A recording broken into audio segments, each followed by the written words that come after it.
বছর এমন একটা তার জীবন ব্যবস্থা এটা সমুদ্রের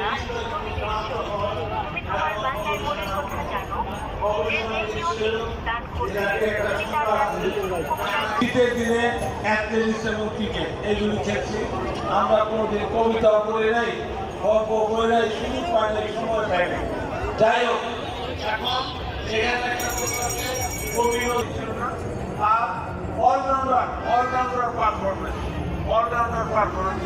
সে সর্বক্ষেত্রেই সমাজের সর্বদিকে সে বিবেচনা করেছে, সর্বদিক তার চিন্তা চেতনার মধ্যে এটা প্রতিষ্ঠা